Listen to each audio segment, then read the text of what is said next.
The jury finds the defendant guilty on all counts. No, this can't be happening! Calm down, we'll appeal. What would you do if the person sworn to protect you in court was the same person quietly helping to destroy your life? What if, while you sat in a cold jail cell trusting your lawyer, that lawyer was already deciding you were not worth saving? And what if, years later, the truth came out and the man who ruined so many lives lost everything in one day? Before we continue, welcome to Silent Echo Stories. If these stories move you, support the channel by liking this video, subscribing, and dropping your country in the comments. Let's see how far these stories travel. Jerome Walker was a quiet man. He was in his early 30s, a warehouse worker, a father of one little girl, never been in trouble before. He woke up every day at 5 a.m. The alarm buzzed. He rolled out of bed. He washed his face, said a short prayer, and got dressed in the dark so he wouldn't wake his daughter. He walked her to school when his shift started late. On early days, his sister helped. He took the bus to work, saved what little money he could, dreamed of buying a small house one day with a small yard where his daughter could play. People in his neighborhood knew him as polite, the kind of man who helped old women carry groceries, the kind who fixed broken steps without asking for money, the kind who kept his head down and minded his business. Then one night, everything changed. A robbery happened near his job, a store was hit, someone was hurt. Police came fast, sirens filled the street, someone pointed a finger, a blurry camera, a rushed statement. Jerome was arrested. He kept saying, "I didn't do it." He had been at home with his daughter. His sister could confirm it. A neighbor had seen him too. But once the handcuffs closed, his life stopped. In jail, fear sits with you. The walls are loud, the nights are long. The lights never fully go off. Men shout, some cry, some stare at the ceiling all night. And every man there tells you the same thing. Get a good lawyer. Your life depends on it. So Jerome did. He called his family. They pulled together what little money they had. They asked around. One name came up again and again. He's the best. He knows the judges. He wins cases.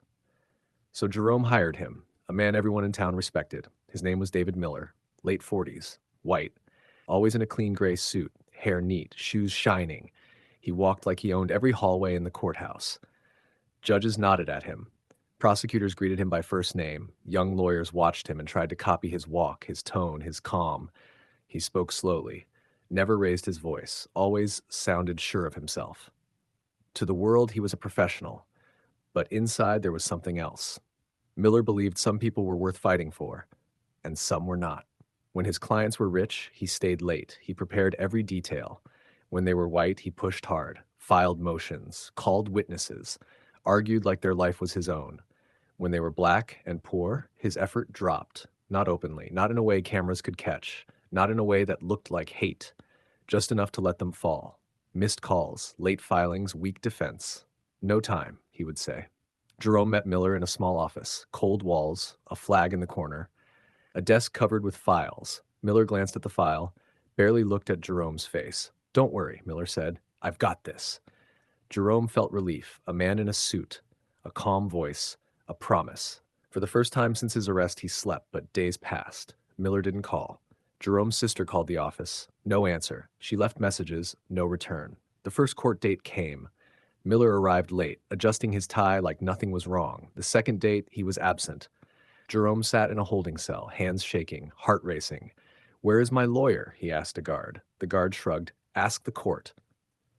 When trial came, Jerome waited to hear his witnesses, his sister, the neighbor, the people who could say he was home. They never came. No alibi, no defense. The prosecutor looked confused. "Your Honor," she said, "the defense has filed nothing." The judge turned to Miller. "Counsel?" Miller stood slowly and said, "Technical issues, Your Honor." Then the words fell like a hammer. "Guilty." The sound echoed in Jerome's head. Guilty. He felt his legs go weak. In the back of the room, his mother cried. His daughter asked why Daddy wasn't coming home. That night in his cell, Jerome sat on his bunk and whispered, "My lawyer never even tried."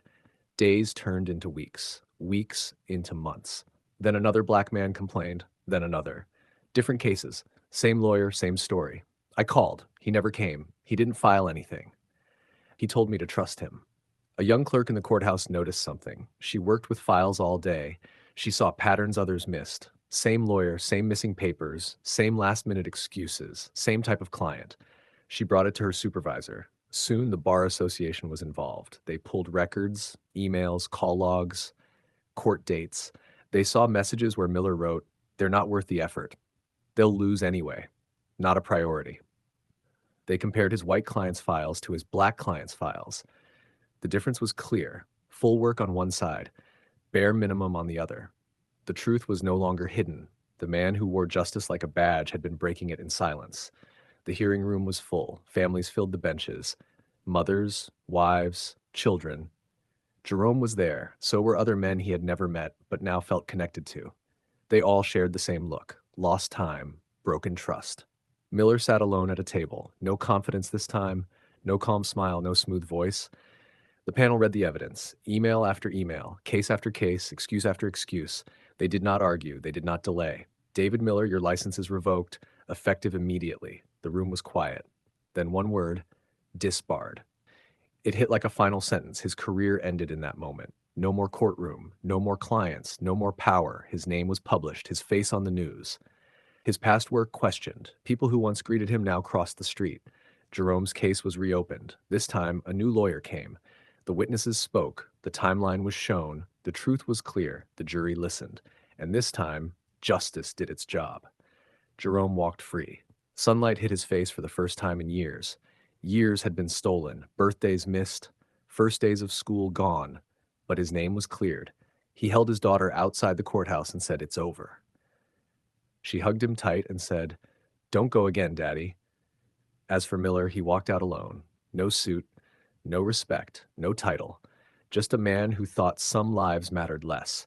And the law, at last, said otherwise. Stories like this remind us that silence can be dangerous, and truth, even late, still matters. If this story moved you, show support by tapping the like button, subscribing to the channel, and telling us where you're watching from in the comment section. Your voice keeps these stories alive.